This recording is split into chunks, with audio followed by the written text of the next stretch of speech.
take good care of your tenants, right? Make sure that they have nice units that are very livable, and we take care of issues, and we're good owners, right? And I think I really practice that. I always, anytime there's an issue, I want to repair whatever problem there is and not be a slumlord.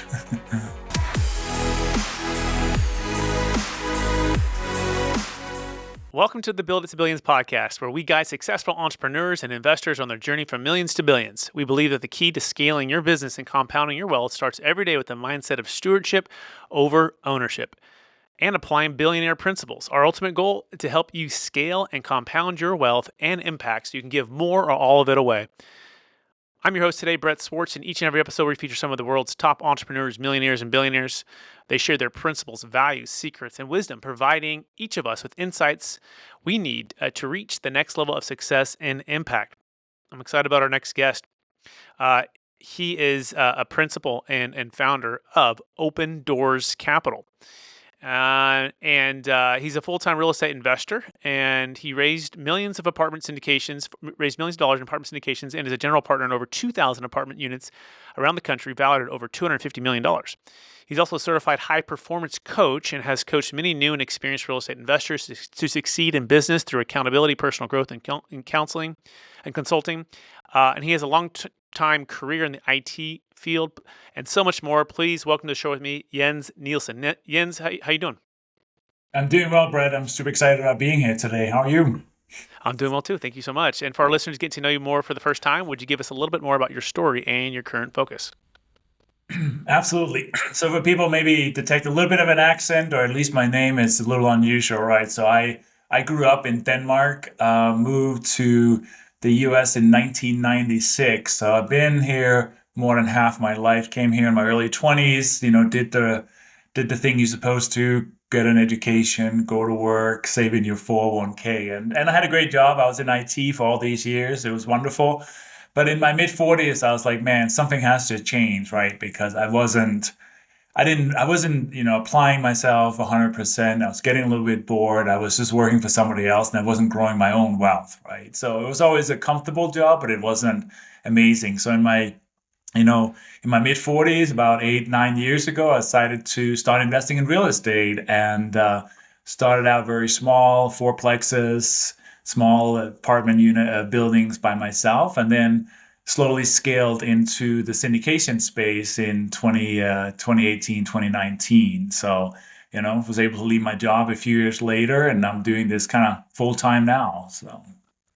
Yeah, it really sounds like you left your W-2 for passionate multifamily investing and helping others do the same. Is that a fair summary so far? Yeah, that's right. I mean, basically, I first of all, it was just hey, I wanted to find a way to retire. I wanted to find a way to create some passive income. That's where it started out, and then I realized, oh man, I'm really passionate around that, especially obviously growing the wealth and getting the cash flow, but then also helping other investors do the same. And that's kind of how it all shifted and changed over the last 4 or 5 Love it, years. Jens.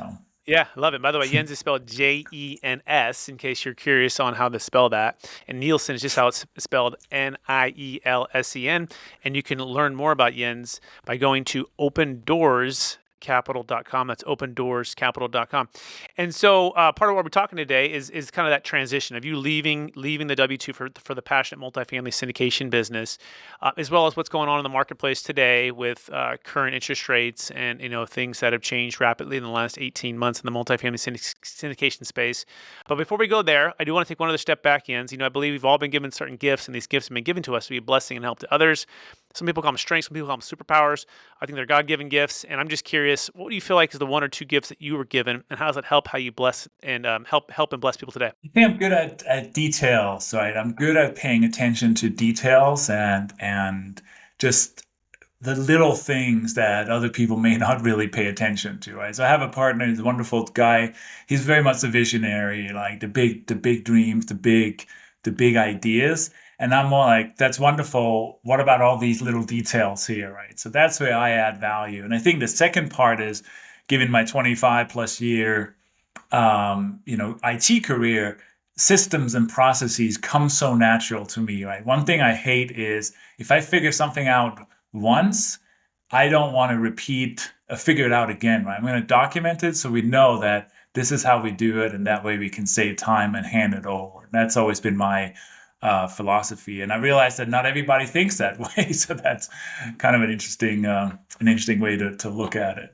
Love it. We're all gifted in different ways, right? So I love the gift of systems, operations, processing, paying attention to details. And with that being said, let's dive right into the topic, which is leaving the W-2 for the passionate multifamily syndication. So, what was the number one secret to doing just that, Jens? What helps you to get over that hurdle and to be able to, and then we'll go into scaling after that. Okay. Yeah, I think there's two sides to it. One was the courage to make it happen, right?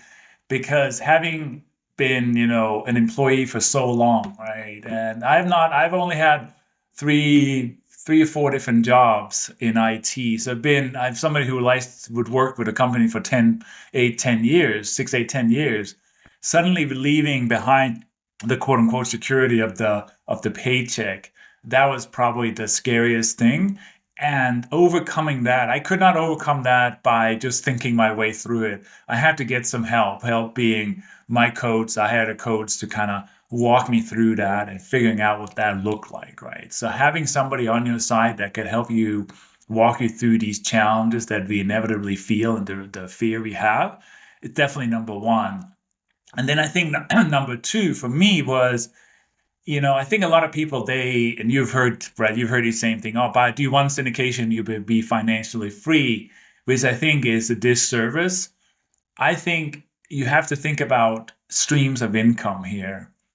Finding out, maybe you have the financial wherewithal to buy some properties for yourself, so you have some income there.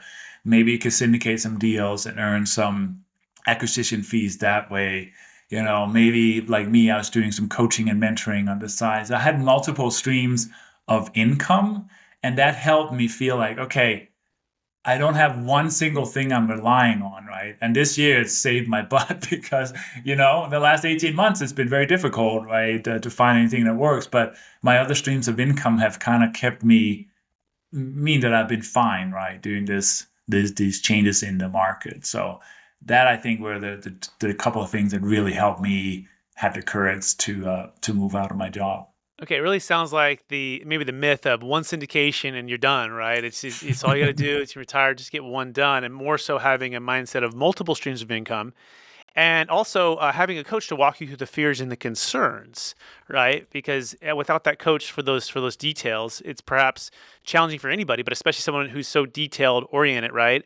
To move past that, but having that experienced coach to help consult, walk you through. And then, yeah, that's really it. I mean, those two things. It sounds like that's what helped you to push through and to scale, and now even sustain. Let's talk about that for a second, right? Actually, before we go to sustain, let's go to scale, right? So you get your first couple deals done. You've got a couple multiple streams of incomes coming in with coaching or consulting yourself or others who are looking to do the same. And when was it like, okay, when was the moment where you had X amount of units and you looked up and you said, okay, now, I've achieved financial freedom and I feel really secure about my future for retirement. Yeah, I mean, I think financial freedom. I think it's a little bit of it's an elusive thing, right? Because especially if you're in the syndication space, you buy something, you hold on to it for 3, 5, 7 years, and you sell it again. That gives you a nice chunk of money, but it doesn't really create any cash flow. So I think the way I looked at it was like I want to have a portfolio that's just my own, right? That I don't have any partners in. Nobody is going to tell me when to sell it, right? So me and my wife, we have a handful of units that basically will pay our monthly bills, right? So if we don't have to do any syndications, it will still cover all that stuff, right? So that was really an eye opener to just keep that. I've done a couple of joint ventures as well with people that have a long range kind of outlook, and I really like that because we all put money in and we are looking for the cash flow, and then of course the scaling, the syndication piece.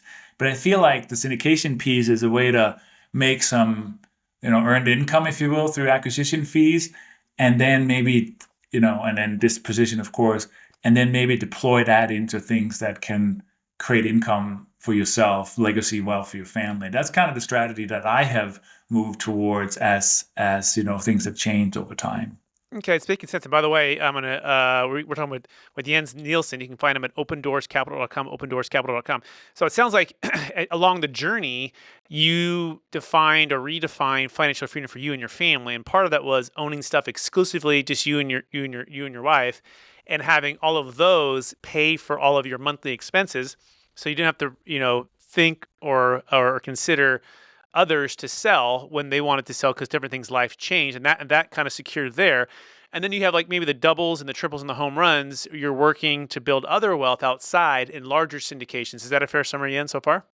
Yeah, absolutely right. I feel like the the syndications and stuff, those are one way to get, people into the space, investors, but also kind of the icing on the cake for us in order to have that extra income and so Yeah. forth. Yeah, absolutely. Yeah, syndication is more like the gravy to the financial freedom. It's not the necessarily the pathway for you, and perhaps maybe that's maybe one of the bigger myths within the multifamily syndication space. Given the last couple of years, the run up of values and the run up of a number of operators and syndicators coming into the space. Now to see what's happening now, interest rates are expiring.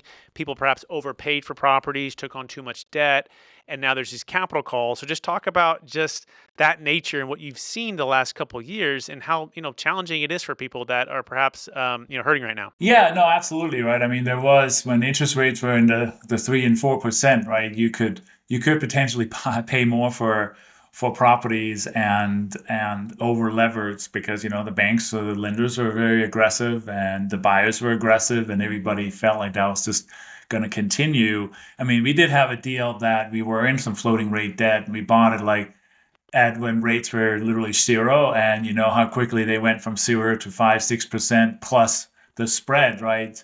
And we learned some very painful lessons there. We were able to refinance it last year and kind of get out of that, but that's a deal that definitely is going to be, we're still kind of like struggling a little bit with that, right? We're going to hold on to it and let it kind of hopefully ride through these waves of high interest rates. But this wasn't kind of the plan when we first got into it, right? So, definitely been some.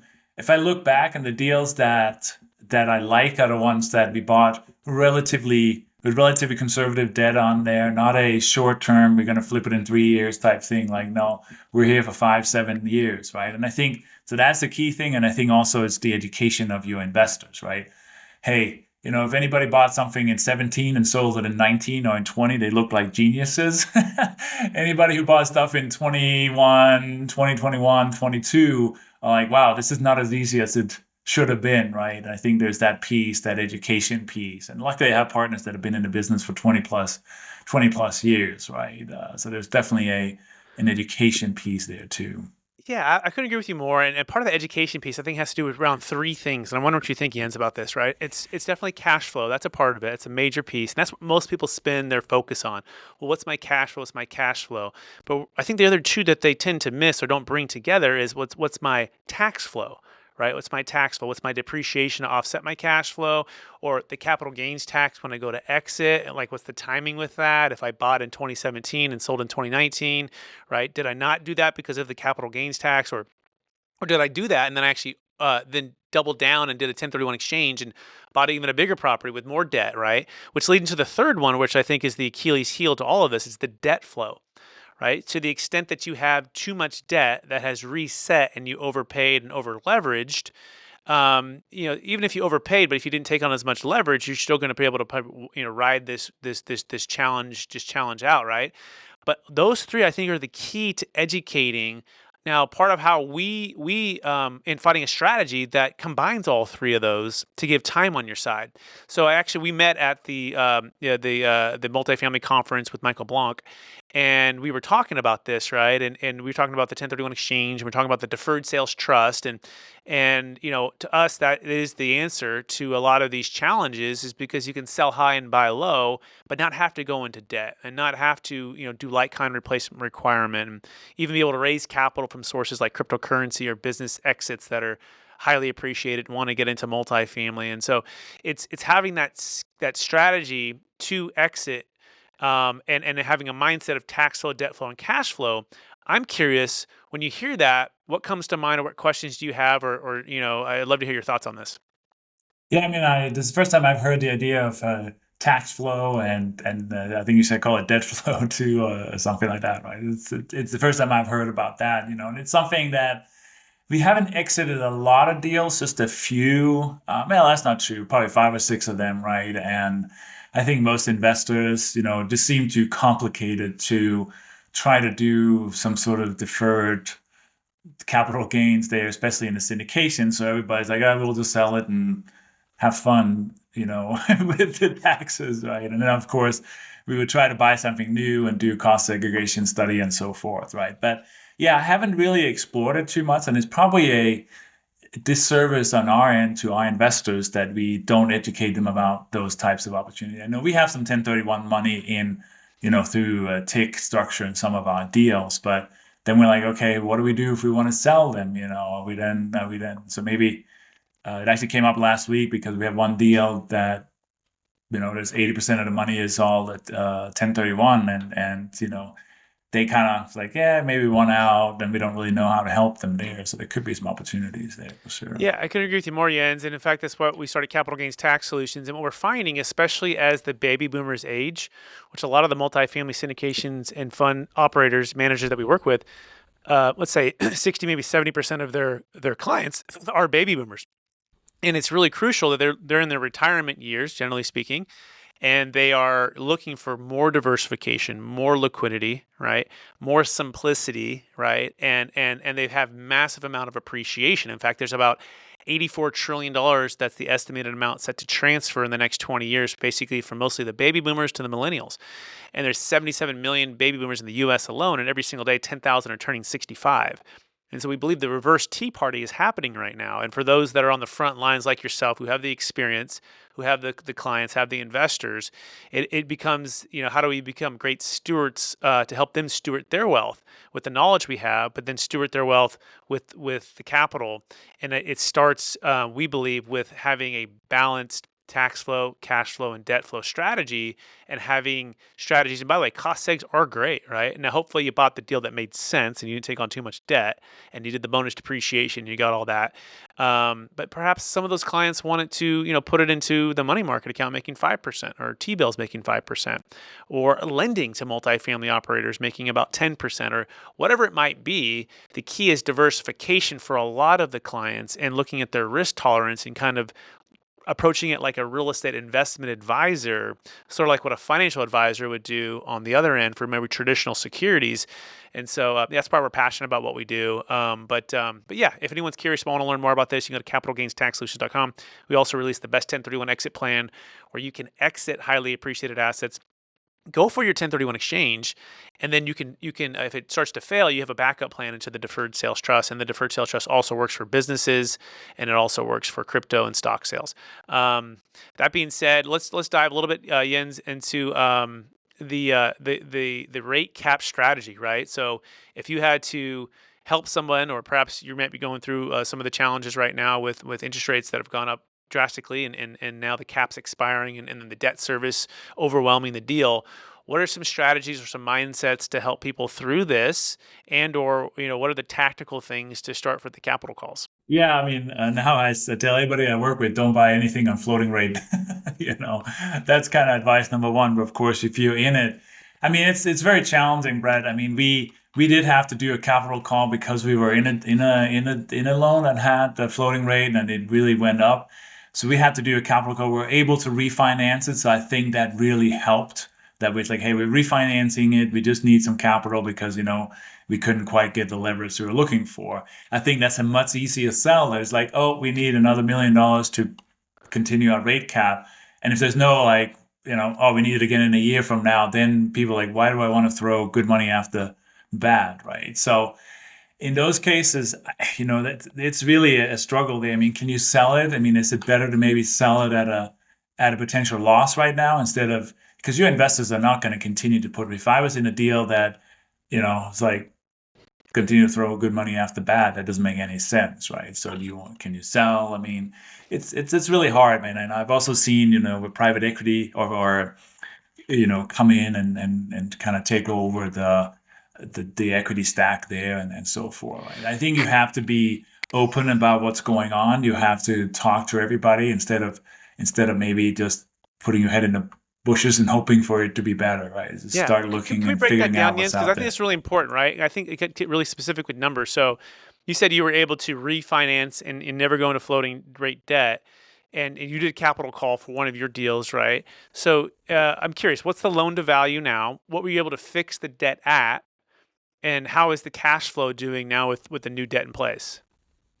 Yeah, so we were able to fix it at 6.5% interest, right? We started at 4.5, that went up to 9.5 or something. And I think it was 75% loan to value after that refinance. I mean, of course, the cash flow is not what we're hoping it to be given the 2%. We're hoping that we're going to refinance at 4.5 or something. Yeah. Excuse me. So it's breaking even, maybe 1 or 2% cash flow. We haven't done any distribution since we bought the deal. Just that's where we kind of are, right? So that's kind of the situation. But the alternative is better than the alternative of giving it back to the bank, right? So, Right. And do you feel like it's a 3 to 5 year type of deal, or how long were you able to fix the debt at 6.5? um, I think it was 5 years. Let me think. Maybe it was even a 10 year, but it had a 5 year prepayment. It was actually with a bank versus an agency. So I think it was a pretty good loan, step down prepayment. So pretty good loan, right? And we're just right now in operations, and I think it is probably 3 to 5 years, right? Get it really stabilized, cash flowing really well, and then looking at a sale in a few years when So hopefully interest rates are lower. I hear you. Now looking at it from like an investor standpoint, right? At what point do you just throw in the towel? Not that you would on this one, and this one could absolutely, I don't know all the details, but what questions would you ask? Like, because sounds like it's just going to break even for 3 to 5 years, right? And then the goal would be, hopefully, with appreciation and with perhaps even lower interest rates, you could sell it at a profit or at least get your money back. At what point do you go? It's just too overwhelming, right? Like, is there, how do you look at that scenario? What kind of questions would you ask if you're a passive investor looking at this? Yeah, I mean, as a passive investor, right, you don't necessarily have a lot of control over it, but if the capital call comes, right, you look at it, what's the actual business plan? Are they just uh, hoping that it'll be better? So, I mean, this is really where you have to, as a passive investor, educate yourself a little bit and say, okay, what do I know based upon how the financials are? Is this really going to make sense, right? Are they just losing money and they're going to continue to lose money and I'm just being silly by putting more money in, right? I mean, and I have as an LP, I've walked away, I mean, investments that have failed as an LP for me, right? And I was like looking at the capital call. I was like, I don't see how this is going to work. Why do I want to put more money in, right? So, I mean, we had like a 80% success rate in our capital call. This is almost a year ago. It was in August of last year. It's like 10 months ago, right? So it's a tough one, right? I mean, and I have another deal that I'm in as an LP that is struggling, and I'm asking my buddy. I was like, okay, what's really going on behind the scenes here? Because he's a friend of mine, and I was like, what's going on? It's like, well, there's a preferred equity partner in. They put money in, and I was like, okay, what does that mean to us? Did we get wiped out as LPs, and stuff like that. So. But I think you have to ask questions. You have to call up, and I think this is where the benefits and syndications, you know, the syndicator, right? You can call up that individual and ask the questions and say, okay, what's really going on here versus, the fluff and the Hmm. pretend. Yeah, very well said. And again, we're talking about Jens Nielsen, and you can learn more by going to opendoorscapital.com, opendoorscapital.com. Jens, any question that I haven't asked you so far about what you do, about the multifamily market, about syndication, that you think would be really timely and helpful for today's audience? I think just, what does it look like going forward, right? Because, you and I have been in the business long enough to know there was all kinds of hype around it a few years ago, right? And everybody's out there selling it.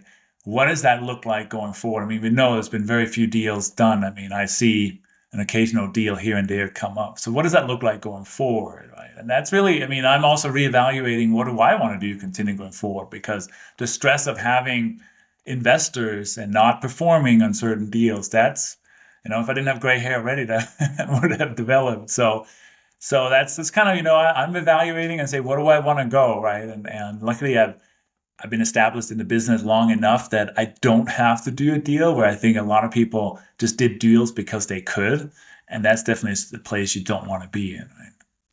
Yeah, very well said. Jens, you ready for the lightning round? Of course. All right, knowing what you know now, if you could go back to your 20-year-old self, what's the one golden nugget make sure to tell yourself to do that would save you hundreds of hours and thousands of dollars? I would start investing early in life. Start investing, learn about investing, anything. It doesn't really have to be real estate. Start investing and start putting money into investment early as possible. Awesome. Number one book you've recommended or gifted the most in the past year? High Performance Habits by Brendon Burchard. Excellent. Question number three, what are you most curious about right now? I am really curious about coaching. That is really my passion there. And as I grow older, I think this is where my destiny and my purpose lies. Love it. Next question, number one leadership quote or theme that you strive to live by? I think the story you tell is yourselves. I think it's Henry Ford. If you think you can or you think you can't, you'll write something to that effect, right? Awesome. Really last question, and it's kind of our theme of our podcast, right? Which we believe that we're here at Build to Billions podcast. We try to practice being a steward over just an owner, right? So I'm curious, what does it mean to be a steward for you versus just an owner? Take good care of your tenants, right? Make sure that they have nice units that are very livable, and we take care of issues, and we're good owners, right? And I think I really practice that. I always, anytime there's an issue, I want to repair whatever problem there is and not be a slumlord. Awesome, Jens. Thank you for being on the show. I want to thank you for sharing your wisdom with us, being very transparent. I want to encourage you to keep using your gifts of being detailed oriented, right? Building systems, processes, right? And understanding multifamily at a deep level to help, more and more people create and preserve more wealth within the syndication space. For our listeners who want to get in touch with you, could you remind them one last time what's the best place for them to find you? I mean, basically, email. Anybody can go ahead and email me. It's a Jens, Jens, at opendoors with an S capital.com. I love to just connect with people that way, old school. Awesome, Jens. Thanks for being on the show. And also want to thank all of our listeners for listening to the episode of the Build to Billions podcast. As always, we believe most, entrepreneurs as well as millionaires and billionaires, they are looking for ways to continue to grow their wealth and their impact and continue to practice being a steward over ownership mindset. And it takes, daily principles and practicing those principles over and over and over again to build up that consistency and compound wealth and impact. My name is Brett Swartz. I appreciate everyone listening to the episode today. Please, share it with somebody as well. If you're looking to, exit highly appreciated assets and you want to build a capital gains tax exit plan, you can go to capitalgainstaxsolutions.com to learn more about that. I appreciate everyone again listening, and we'll talk to you again real soon. Bye now.